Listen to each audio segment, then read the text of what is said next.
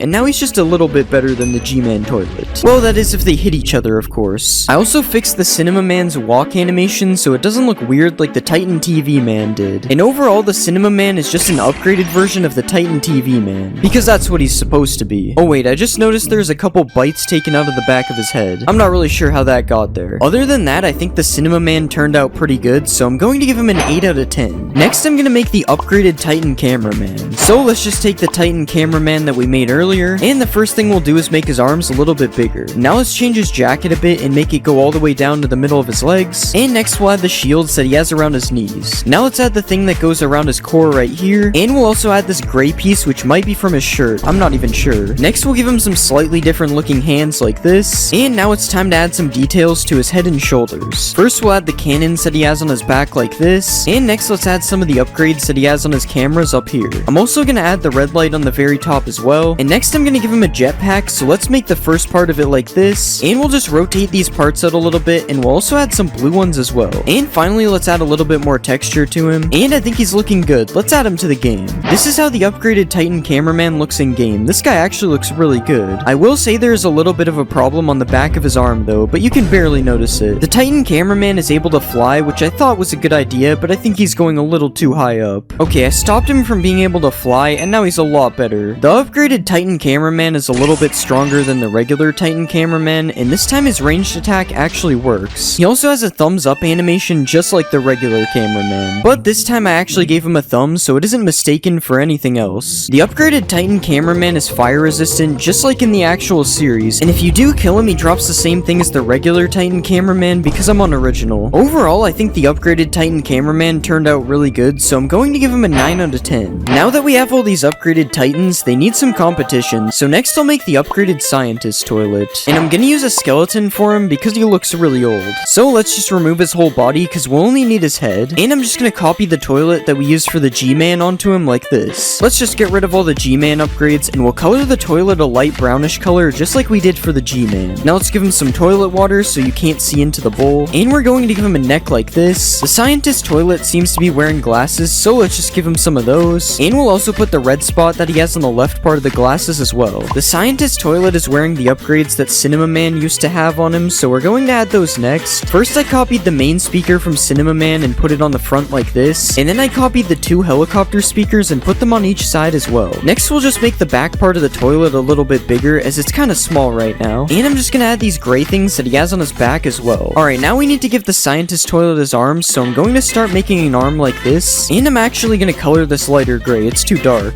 Now let's copy this arm onto the other side, and I'm just gonna rotate the arm like this to make it look a little bit nicer. Now finally I'm gonna add this light thing on the side of his head right here, and I think that looks pretty good. Let's see how he looks in game. This is the upgraded scientist toilet in game. This guy is by far the biggest mob we've made. And he's not just the biggest mob, but he's also one of the coolest, as he's able to hover on the ground instead of walking. The upgraded scientist toilet is insanely powerful. This is what he does to a regular Titan speaker man. He literally didn't even have a chance. Now let's try the upgraded Titan speaker man. That wasn't much better. It's probably going to take a combined attempt from all the Titans to take this guy out. Come on Titans, you can do it. Okay, good. They managed to kill him. If they didn't, he would have been way too OP. I also made the scientist toilet drop a brewing stand when you kill him because that's science, I guess. I don't really know. And if you look closely, you can see that he shoots through the red part of his glasses because I'm pretty sure he's supposed to do that. I'm going to give the upgraded scientist toilet a 10 out of 10. I'm pretty sure this is my new favorite mob so far. He looks really good. Next, I'm gonna make the parasitic skibidi toilet. And I'll use a silverfish because that's the closest thing to a parasite. First, let's get rid of all this stuff. And we'll just start to make the shape of a toilet like this. Now let's color the toilet a backroomsy looking color. And we'll add this rectangle part that comes up from the back. Actually, I'm gonna change the color a bit. It's way too yellow. Next, I'm gonna add a long neck for the head like this. And now we're just gonna give him a villager head just like the regular toilet. Next, let's change his face a little bit to make him look more like the parasite toilet. And let's add the little pipe thingy on the top of the toilet like this. Now it's time to start adding some texture all around the toilet like this. And now let's start to give him some legs. And we'll copy these legs over to the other side like this. And now let's just rotate them a bit so they point more outwards. And I think that's a pretty good parasite toilet. Let's add him to the game. This is how the parasite toilet looks in game. This guy is way too tiny. And because he's so small, he's also really fast, which makes him kind of scary to get chased by. There are 2 sizes of parasite toilets, small and large. And I know the large one is supposed to look different, I just didn't feel like making the other version. If a large parasite toilet bites a Titan speaker man, he will turn infected, and if a small parasite toilet bites a cameraman, it will infect him as well. I also added an infected version of the upgraded Titan speaker man, but there's a very small chance that he gets bit before killing the parasite. The parasite toilets are also able to be deployed by the upgraded scientist toilet, which I actually think is a pretty cool way for them to spawn. Overall, the parasite toilet turned out pretty good, other than this weird spot on the side that I'm not sure how to fix, so I'm gonna give it an 8 out of 10. Next, I'll make a regular speaker man, and I'm gonna use a Vex to make him because that's a villager hating mob. First, let's take a leg from the cameraman like this, and we'll just move these body parts for now because they are definitely in the wrong place. Next, let's color the speaker man's pants a light gray like this, and now it's time to add his body. First, let's expand the body out to make it a lot bigger like this, and then we'll start to give him some arms as well. Now let's also give him some fingers at the bottom of his arms, and now we'll just color all of this in for now. I'm gonna add the speaker man's jacket next, so let's work on that, and now it's time to give him a head. We'll start by giving him a neck first so his speaker isn't floating, and now we'll shape the head into a speaker. And let's just color the speaker a little bit darker than his suit, and we're gonna give him the actual speaker part in the middle like this. Okay, now that we have a speaker head, let's give him some headphones, and let's also put the headphone band at the top like this, and now I'm gonna give him some extra texture all around his suit like this, and I'm also gonna give him a tie and a belt on his shirt. Alright, I think this guy looks pretty good. It's time to add him to the game. This is our speaker man in game. He definitely looks a lot better than I expected. Okay, what is up with all the speaker men being so fast? I swear I don't know how this is happening. The regular speaker man has the same strength level as a regular cameraman, which means the only thing he can really kill is the regular toilet. But the speaker man doesn't actually kill the skibidi toilets. Instead, he just sits on top of them, just like in the actual series. It is kind of weird though, because the head doesn't disappear. The regular speaker man is also able to do the speaker man dance if you right click him, and this is probably one of my favorite features I've made so far. It looks looks so funny. If you kill a speaker man, he drops a jukebox, which pairs really well with the pig step disc from earlier, or you can use it to play my favorite music disc, which drops from the infected upgraded Titan speaker man as well. Overall, I think the speaker man is one of my favorite mobs so far, so I'm gonna give him a 10 out of 10 as well. The dance is just too good. Next, I'll make a large speaker man, and since I used a Vex for a small speaker man, I'm gonna use an evoker for the big one. First, let's delete all this stuff, and next I'm gonna use the regular speaker man's leg, but I'm just gonna make it bigger. Now let's copy the leg over to the other side, and we'll just shape his body so it fits his legs. Now let's color his legs black for now, and we'll color in his white shirt on the top as well. Okay, now that's looking pretty good. Let's start to give him some arms, and we'll just copy this over to the other side. Now let's color the arms the same color as his shirt, and we're going to give him some long fingers as well. And now it's time to add his head. So let's just color the speaker in dark black, and we'll add the first speaker part in the bottom middle like this, and let's just add a few more of these and also color around them a bit. And now it's time to add a few more details like this belt down here, and we're also going to give him some texture as well, and I think that looks really good. Let's see him in game. This is the large speaker man in game. He is definitely a lot larger than a regular speaker man, and just like the regular speaker man, you can make this guy dance as well, although it looks kind of broken because I just copied it from the original speaker man. The large speaker man is a lot more powerful than a regular speaker man by far. He is actually so powerful that he's able to one-shot himself with his own attack. I also made it so his attack animation looks kind of like a punch because it was supposed to be for his melee attack. The only problem is that he only uses his ranged attack, so it's useless. If a large speaker man dies, he drops a cat music disc because some of the other ones drop music discs, so I decided to just do that. And honestly, that's all there really is. He's just a large version of the speaker man. I think I'm gonna give the large speaker man a 9 out of 10. I like how he looks, but I don't think he's better than the regular speaker man. Next, I'm gonna make a large cameraman, and I'm gonna use a pillager because we haven't used that yet. So let's just remove a few of the things we don't need, and I'm mainly gonna use the same body as the large speaker man, so let's add the legs first, and we'll just color them in all black like this. And now let's copy over the large speaker man's body, and we'll just color this black for now as well. And now let's just copy over the arms from the large speaker man as well, and we'll color these in just like we colored in the other parts before. Alright, now it's time to turn this head into a camera. So first we're gonna make the lens part of the camera like this, and we'll add the film part coming off the back like this. And now let's just add a few more details, and we'll color the front part of the camera black, and now let's color the back part a similar color, and we're gonna color the film a lighter gray so it stands out. And now that looks pretty good, so next we need to add the detail to his shirt. I'm gonna start by adding a tie like this, and then I'm gonna add a coat on the top because all the cameramen wear these long coats. And now I'm just gonna add a bit of texture around his body like this, and I think that looks good. Let's see how he looks in game. This is the large cameraman in game. He kind of reminds me of the large speaker man. I won't lie, his legs going through his coat like this looks kind of weird, but other than that, he looks pretty good. I also made the large cameraman noticeably shorter than the large speaker man because he's supposed to be the shortest out of the large variants. The large cameraman has more health and does more damage than a regular cameraman, but I decided to make it so he only melees unlike the large speaker man. It's probably for the better though, as we saw what happened before. In the series, the large cameraman has a baton which he uses to stun toilets, so I made it so he drops a stick when he dies, which is supposed to be a baton. The large cameraman also stuns low-level toilets when he hits them, which is supposed to act as a baton shocking them. Like usual, I gave the large cameraman a thumbs up animation, and this time there's absolutely no possible confusion because I made his arm bend. Overall, I don't like the large cameraman as much as the speaker man, so I'm gonna give him a 7 out of 10. Next, I'll make a TV man, and I'm gonna use an Enderman because the TV man teleports. First, we'll change the shape and size of his legs because they were a little big. And now let's color this in, and we'll also give him some shoes. Now let's add the top part of his legs like this, and now it's time to make his body. The TV man wears a large trench coat, so we're gonna add that over top as well. And now it's time to change the shape of these arms, and we'll also rotate it a bit like this. And now let's just give him some fingers like we've done for the other mobs. Okay, now that's looking pretty good. It's time to add his head. First, I'll make the black outlines that go around the TV screen, and then I'll add the bluish screen that the TV man has on the inside. And I think that's pretty good. Let's just add a few more details. First, let's add some buttons on the front of the coat like this, and we'll just make some parts a little bit darker like this as well. And now finally, we'll just add a little bit more texture over the top, and I think that looks good. Let's add him to the game. This is how the TV man looks in game. He's a lot taller than I thought he would be. Similar to the TV woman and the Titan TV man, I made it so the TV man flashes between nothing and one of the faces he does as well. In the actual series, the TV man is able to stun the toilets with his screen, so I gave the TV man a ranged attack which stuns low-level toilets just like the large cameraman does when he hits them. The attack itself doesn't do much damage, but if there are other alliance members around, it allows them to easily finish the toilets off. The TV man is also able to teleport when he gets low, just like the TV woman. And if you kill the TV man, he drops an ender pearl because he's an Enderman and I just didn't change it. Overall, I don't think the TV man turned out that bad, but he's also not amazing, so because of that, I'm gonna give him an 8 out of 10. Next character I'll make is the Moist Critical Toilet, and I'm gonna use a creeper to make him. Let's start by removing all this stuff because we don't need it, and we're gonna take the regular toilet's body and copy it over here. Now let's color the whole toilet a dark grayish color. Now let's color his neck for now, and it's time to work on his upgrades. First, we'll put this gray thing on the front like this, and let's add some of the black spots as well. And now let's change the shape of the toilet seat a bit like this. Next, we'll give him the computer part on the top. Now let's expand this part out a bit like this, and now let's add a few more details to the bottom one as well. Next, I'm going to add his jetpack, so let's add a big cube like this. Now let's add some more details to it so it isn't just a black cube. Next, let's add more armor on the bottom part here, and we'll give him the small cannons that he has on each side like this. And now let's add the big cannon here as well, and we'll just copy this to the other side. Obviously, this creeper head doesn't look like Moist Critical, so let's color this part in, and we'll start to give him some hair like this. Now let's draw his eyes, and I'm going to make them look like this because he has a lot of pupils. Next, we'll give him a nose, and we'll also add some facial hair on the bottom. Now let's add his glasses over top. Okay, I don't think that looks bad. Let's add him to the game. This is how the Moist Critical Toilet looks in game. He definitely looks good. Well, the toilet part looks good, but it kind of looks like he has buck teeth. In the series, the Jesus toilet mimics the TV attack, so I gave him the same attack that the TV woman and TV man have. And this makes him pretty powerful as he's able to take out multiple large cameramen at once. Not enough to take out the Titan speaker man though. If you kill the Jesus toilet, he drops nothing, which is weird because I thought I gave him a drop. And if you listen closely, you can hear him making a woo sound. This is the Moist Critical Toilet's reaction to you subscribing. Overall, the Moist Critical Toilet doesn't look that bad, so I'm going to give him an 8 out of 10. Next, I'm gonna make the Glitch Toilet, and I'll use a chicken to make him. First, we'll delete the parts we don't need, and now let's copy the toilet over from the regular toilet. Now let's color the toilet a really dark gray. Next, let's add a plate on the front like this, and we'll just connect these plates to the toilet down here. And now I'm just gonna add the little things that stick out on the side like this. Okay, that looks good. Now let's work on the back of the toilet. First, I'm gonna change the shape a little bit like this, and now I'm going to add this gray thing he has up here, and we'll just add another layer underneath, and then we'll add one more layer like this, and we'll color this one darker gray. Now let's add a long piece right here, and we'll copy this over to the other side too. And next we'll add another piece on the side like this, and I think that looks pretty good. Now it's time to work on his head. First, let's color in his neck, and then we'll color his head as well. And now I'm going to give him some creepy eyes like this. Next, we'll add his mouth on the bottom, and we'll also put the little amount of hair he has up here. Okay, that looks really bad, so let's just change the whole face a little bit, and we'll give him some ears like this, and I think that looks better. Let's add him to the game. This is the Glitch Toilet in game. I'm not sure if giving him this head was a good idea. I also love how he makes chicken noises. It just doesn't fit him at all. The Glitch Toilet is ridiculously fast, so it kind of looks like he's glitching, and I also made his head animation look like it's glitching as well, instead of being smooth like the other toilets. When the Glitch Toilet attacks another mob, he starts glitching around like crazy, sort of like his super speed attack in the real series, and he's actually able to kill the Titan speaker man by making him attack himself because he's glitching so much. If you kill the Glitch Toilet, he drops nothing, but this time it was intentional because I wanted to make him drop a glitched item, but it just didn't work. Overall, I think the Glitch Toilet looks creepy, but he's still pretty good, so because of that, I'm going to give him an 8 out of 10. Next, I'll make the Ninja Cameraman, and I'm going to use a husk because I'm running out of villager hating mobs. First, let's just use the original cameraman body to start, and I'm gonna remove his headphones because I don't know why I even added these. Now let's move his head up a little bit, and we'll also make his neck bigger. Next, I'm gonna color his camera a dark grayish color, and I'll color this thing slightly lighter. And now let's work on his body. First, I'll change the color of his tie area like this, and I'm going to make the whole suit a lighter gray, so let's just color this in, and then we'll color his pants in as well to match it. And now let's move the coat back, and we'll color it darker gray as well. Next, I'm gonna color his hands black, and I'm also gonna give him some fingers as well, because the old cameraman didn't have them. And now let's start to add the light things under his camera, and we'll just add another piece and color it lighter gray as well. Okay, now let's just add some extra details to his suit, and I'm gonna give him some texture like this. Now finally, let's add his plungers, and he's going to have one in each hand, so let's copy this thing over, and that looks pretty good. Let's see how he looks in game. This is the Ninja Cameraman in game. He basically looks like a normal cameraman. The only difference is he's wielding a couple of plungers, unlike this guy who has nothing. The plunger cameraman is slightly stronger than a regular cameraman, as he's able to one-shot a regular toilet. He also does good against a spider toilet as well, but the glitch toilet is definitely his weakness. I also made the Ninja Cameraman the first mob to drop a custom item, as he drops a plunger. The plunger does 1 more damage than a netherite sword, making it a really useful weapon. It also means you can one-shot toilets with it, making them no longer able to terrorize me. The Ninja Cameraman also has a thumbs up animation, which is more advanced this time because he puts the plunger away first. Don't ask how how he gets it back though. He must be magical. I'm going to give the ninja cameraman a 9 out of 10. I just really like his plungers. I don't know why. Next, I'm gonna make the assailant astro toilet. And I'll use an allay because allay is kind of close to alien, I guess. First, I'm going to delete all this stuff we don't need. And like usual, let's take the body from the regular toilet. This time, I'm going to color the toilet a brownish color. And I'm just gonna remove the bottom of the toilet to add a new bottom instead. So let's add some circular layers on the bottom like this. And we'll color them each a different shade of brown. This kind of looks like a Badlands biome. Now let's give the toilet some water up here. And it's time to start working on the ring that goes around him. I'm going to color the square orange like this. And then I'm gonna make another part inside, which is light gray. Now let's add the piece that connects it to his body right here. And I'm just gonna copy this thing all around his body so it's orbiting him. Okay, now that that's done, it's time to work on his head. I'm going to keep the allay head this time because we saw what happened last time. And we'll start adding a brown helmet all around his head. And I'm just gonna put the black stripes that he has on top of it. And that doesn't look that bad. Now let's add his cannon. So let's just copy a bunch of these squares until it kind of looks like a cannon. And we'll just color this one red like this. Now finally, let's add some texture all around his body. And I think this is looking good. Let's see how it looks in game. This is the astro toilet in game. Something definitely looks out of place. Yeah, I probably shouldn't have kept his head as an allay. It looks really weird. But other than that, he turned out pretty good, especially the rotating part. It looks so cool. In the actual series, the assailant astro toilet is able to instantly warp away, so I gave it a chance to randomly warp away in game as well, which is really annoying when you're trying to record it. The astro toilet is the only mob that actually flies and doesn't just hover above the ground, which makes him really OP when he gets in a fight. I also made him attack the G-Man toilet because he is seen doing that in episode 60, but I wouldn't say his strength level is the same as he barely does any damage to the G-Man toilet. Overall, I think the astro toilet looks pretty good other than the allay head, so because of that, I'm going to give him an 8 out of 10. Next, I'll make the speaker woman, and I'll use a piglin because they both like dancing. Let's start by removing all of this stuff, and we'll make her legs a little bit longer like this. Now let's give her some shoes, and we'll color them pink. And now let's just color her pants a dark grayish color. Next, I'm gonna change the shape of her body a little bit like this, and I'll also make her arms a different shape as well. And now let's just color all this stuff in, and now it's time to work on her speakers. First, I'll make the main speaker like this, and then I'll put the little ones that she has on the side. And now we'll give her the main speaker part in the middle, and let's just add her headphones, and I think that looks pretty good. Now let's just add a few more details, like this purple part on her shirt, and this extra coat layer on top, and we'll just give her a bit of texture as well, and I think this is looking pretty good. Let's add her to the game. This is how the speaker woman looks in game. She doesn't look that bad. Well, she looks kind of weird with the shaders, but it's fine. In the actual series, the speaker woman dances while she walks, so I made it so that when the speaker woman walks, her arms go up in the air, so it looks like she's dancing. Well, kind of. It doesn't really work. And of course, when you right-click the speaker woman, she does the regular speaker dance as well. The speaker woman is very powerful and can one-shot the low-level toilets. And I also made her attack animation look like she's loading her speakers up with knives, but it also looks like she's hitting the gritty. If the speaker woman dies, she drops a chirp music disc because there isn't a pink music disc, so red is kind of the same. And overall, I think the speaker woman turned out okay, but she definitely wasn't the best, so I'm going to give her a 7 out of 10. Next character I'll make is the mutant Skibbity Toilet, and I'm going to use the wandering trader even though I already used him because that didn't really count. First, let's get rid of the stuff we don't need, and I'm gonna use the large speaker man's body, so let's just paste a head on like this. Now let's start to change the shape of his body, and we'll color this part white because it's gonna be a toilet. Now let's extend this toilet part out a bit more, and we'll add these outlines which will be the seat like this. Next, let's give him a new tie because we got rid of the old one, and now it's time to make him look a bit more mutated. First, I'm gonna move his arms down, and I'm gonna rotate them a bit to make them stick out. Next, we'll give him a neck piece like this, and we'll start adding the pipe that comes out of the back of his head. Let's just add some gray spots all around the toilet like this, and we'll color the tie a little bit more red. And now let's add some texture on the back part and on the neck like this, and I think this is looking pretty good. Let's add him to the game. This is how the mutant toilet looks in game. This guy definitely looks pretty weird, especially the head part, which not only rotates, but now it changes size as well. In the series, the Skibbity Man is meant to be really fast, so I made the mutant toilet run really fast in game as well. This also makes him really powerful as nothing is really able to get away from him. The only way to get away from him is by subscribing. If you kill the mutant toilet, he drops a zombie head because mutant is kind of the same category as zombies. I don't really know, it's all I could think of. And overall, I think the mutant toilet looks pretty good, but there are a few problems like this weird texture on the back. So because of that, I'm going to give the mutant toilet a 9 out of 10. Next, I'm gonna make the large TV man, and I'll use an ender dragon because I used an enderman for the regular TV man. First, let's delete all the dragon parts because we don't need those, and I'm gonna use the regular TV man as a base, so let's copy all of this over here. Next, I'm gonna make his body bigger, so let's do that. Now let's add a new coat over the top as well, and next I'm gonna work on his arms. I'm gonna make the arms a little bit bigger, so let's just do that. Now I'm gonna color both of these arms the same color as his suit. Okay, now that's looking pretty good. It's time to give him his TVs. First, I'm going to add the thing that connects them to his body right here, and we'll color this whole thing a lighter gray. And now let's remove all this stuff and change the head into a TV. Now let's add some outlines on the side, and we'll color them a darker black like this. And we'll also color in his noisy TV screen. Now let's just add a stick coming out from the side like this, and we'll just put a smaller TV that looks the same coming off of it. And now let's copy this over to all four sides like this, and I think that's looking really good. Let's add him to the game. This is how the large TV man looks in game. I have to say he's definitely one of my favorites out of the TV people. I will say it's kind of weird that he makes Ender Dragon noises though. The large TV man is really powerful as he's able to kill multiple mutant toilets at the same time. I can't really remember if that's accurate or not, so I'm sorry if it isn't. The large TV man also has the same attack as the TV woman, as it's the closest thing I'm able to make to his actual attack in the series. Also similar to the TV woman, if the large TV man gets low on health, he will teleport away before he can be killed, although he doesn't teleport really far. Overall, I think the large TV man turned out pretty good in game. I especially like his TVs, so because of that I'm going to give him a 10 out of 10 because he deserves it. Next I'll make the Detainer Astro Toilet, and I'm gonna use a Wandering Trader Llama to make him. First let's remove all the parts we don't need like usual, and then I'll take some of the parts of the Assailant Astro Toilet and copy it over. Now let's color the top part of the toilet a brownish gray like this, and now let's just add another smaller part on the bottom here, and that looks pretty good. So now it's time to add the circle part he has on the bottom. First I'm gonna make a rectangle like this, and now let's just copy this rectangle over and over again until it kind of looks like a circle. Next I'm gonna color in the toilet water right here, and I'll move the llama head down so it looks like it's coming out of the water. Next I'm gonna give him a helmet because the Astro Toilets wear helmets, and I'm not gonna lie, that kind of looks like it's supposed to be hair, but it's fine. Now I'm gonna give him his arms, starting with the one on the top, and I'm gonna add a claw looking thing that's attached to the arm, and I think that looks fine. So now let's work on his right arm. Now we'll add the clamp thing he has on the end here, and we'll copy one on the other side so it looks a bit better. Let's do the same things we did for the last arm, except this time we're gonna give him a knife attached on the end, and let's just add the little things that come off the sides like this, and I think that looks good. Let's see how he looks in game. This is the Detainer Astro Toilet in game. I was definitely expecting the llama head to look a bit worse. It's a lot better than his knife at least, which kind of looks like a peeled banana that is spinning. Similar to the Assailant Astro Toilet that we made last time, the Detainer Astro Toilet also has the ability to randomly warp away, and once again this doesn't really help when you are trying to record him. The Detainer Astro Toilet is also able to fly just like the Assailant one, but this time it doesn't really help him because most of the time he just forgets to attack his enemies. If you kill the Detainer Astro Toilet, he drops a chorus fruit because when you eat them you teleport just like he teleports. And the Detainer Astro Toilet also attacks the G-Man Toilet just like the Assailant did, but it doesn't really seem like he's gonna kill him anytime soon. Overall, the Detainer Astro Toilet didn't turn out that great, so because of that I'm going to give him a 6 out of 10. Next I'm gonna make the Rocket Toilet, and I'll use a bee to make him because it can fly. I don't know, I'm running out of mobs. First I'm gonna delete the legs off the bee. Now let's color the toilet a dark grayish color, and we'll change the bottom of the toilet a little bit like this. Now let's remove the toilet seat, and we're gonna change the back of the toilet as well. So let's just make this piece bigger, and now we'll copy it a few times and rotate it like this, and let's just change the shape of the top part and move it as well. Now that looks pretty good, so let's add the wall he has in the back, and we'll color the wall the same color as the toilet like this. Now let's also give him a floor just like the wall. Now this is looking pretty good. Let's add his rockets. I'm going to make a small square like this, and then I'm gonna make a smaller one on the inside. Now let's copy this until we have 3 of them on each side, and now let's color the middle piece a slightly lighter gray, and we'll also add a little bit of texture like this. Now let's give the bee a neck, which makes no sense, but it looks better than if he's floating, and we'll also add a helmet just like the Astro Toilets had. Now let's just add some fire coming out of the rockets, and I think that's looking really good. Let's add him to the game. This is how the Rocket Toilet looks in game. Something about this looks kind of weird. Using the bee as the head was fine, but it kind of looks like the bee has Elvis hair, I'm not gonna lie. But other than that, the Rocket Toilet actually looks pretty cool. The Rocket Toilet is incredibly powerful, and he's able to one-shot most of the mid-level Alliance members. He also makes an explosion every time he attacks something, and the only real problem is that he dies most of the time he attacks. That's similar to what happened in the actual series though. If you kill the Rocket Toilet, he drops a firework rocket because that was in his name and it's kind of funny, but I have a feeling you won't be killing the Rocket Toilet as he does a ton of damage. Overall, I think the Rocket Toilet doesn't look that bad, but he just looks kind of boring, so because of that I'm going to give him a 7 out of 10. Next I'll make a speaker strider, and I'm gonna use a strider to make it because it's in the name. First let's remove the hair because we don't need it, and next I'll change the shape of the legs a bit like this. Now let's move these legs way further apart, and we'll shape the main strider head into a speaker like this. Next I'm gonna make another part of the leg, and we'll make this part a bit thinner, and we'll also add a thinner part on the bottom. Now I'm gonna copy this leg onto each side like this, and next let's add some cubes on the back of the speaker as well. Now I'm gonna color the entire speaker dark gray, and I'm gonna color the legs a little bit lighter gray. And now it's time to work on the details on the speaker. First, let's add some walls on the sides like this, and we'll add the main speaker thing here in the middle. Now let's just add a few more walls going the other way, and we'll just add a cube on top of the speaker part like this. Next, I'm gonna color in all these parts different colors of gray, and I'm gonna add a few more black parts on the side. Now let's give the speaker some extra detail like this, and I think that's looking pretty good. Let's see how it looks in game. This is the speaker strider in game. He actually looks really good. Not that it was very hard to make him look good though. It's not a very complicated design. Similar to the strider toilet I made a while ago, I made it so you can ride the speaker strider as well, which looks kind of weird, but this time I had a reason to do it because the speaker striders are controlled by speaker men, so this is kind of the same thing. The speaker strider is also able to climb walls like a normal spider can, but the only problem is I forgot he takes fall damage. If you kill a speaker strider, you get a jukebox, which I'm pretty sure I've used as a drop before, but this time it makes a lot more sense. And if the speaker strider gets in a fight, I just gave him the regular speaker attack, but for some reason he waits until he is really close to use it. Overall, I think the speaker strider looks really good, so I'm going to give him a 9 out of 10. Next character I'll make is the airstrike toilet, and I'm going to use a blaze to make him because they can both fly. First, let's get rid of these things because we don't need them, and I'm going to use the body from the regular toilet, so let's copy that on. Next, let's put the shield thing that he has in the front here, and now let's start to work on the first rocket underneath. Now let's copy this thing over to the other side. Next, let's make a fan like this, and we'll just copy this fan all around until there are 6 fans. Alright, now this body is looking good. It's time to give him some color. First, let's color these shield things a little bit lighter gray, and we'll color his rockets a few different colors as well, and we'll just color the toilet water blue, and now it's time to give him a head. Now we'll give him some hair like this, and I'll just give him a mouth and some eyes, and finally let's give him some headphones on top of his head. Alright, I think that looks pretty good. Let's see how he looks in game. This is how the airstrike toilet looks in game. This guy actually looks pretty cool. I will say it's kind of weird that he makes blaze noises though. They are a bit loud. The airstrike toilet isn't the most powerful toilet in the game, but he's still pretty good as he's literally able to one-shot a large speaker man. It's not the same for a Titan speaker man though, as he's actually immune to his attacks just like in the actual series. Subscribe if you want to be immune like the Titan speaker man. The airstrike toilets are usually seen working in groups, so I made it so that there's a chance that 3 of them spawn when one of them gets attacked. This makes it really annoying to kill them, especially if you are using your fist. If you kill the airstrike toilet, he drops a TNT because that is the closest thing in the game to an airstrike, and overall I think the airstrike toilet turned out pretty good other than the blaze noises. They are very annoying. So because of this, I decided to give the airstrike toilet a 9 out of 10. Next, I'm gonna make the new police toilet, and I'll use a guardian because it has guard in the name, and guards are kind of like police. First, let's remove all this stuff that we don't need, and we'll just copy a toilet body with a jetpack over top like this. Now let's color this entire body a greenish gray color, and I'm gonna add one of these shields in the front like this. Now let's work on the thing that goes over top of his guns right here, and we'll just copy the gun underneath like this. Alright, now let's add a cube on the top that is gonna be his lights, and we'll color one side red and the other one will be blue. Okay, now this is looking good, so let's start to color some stuff in.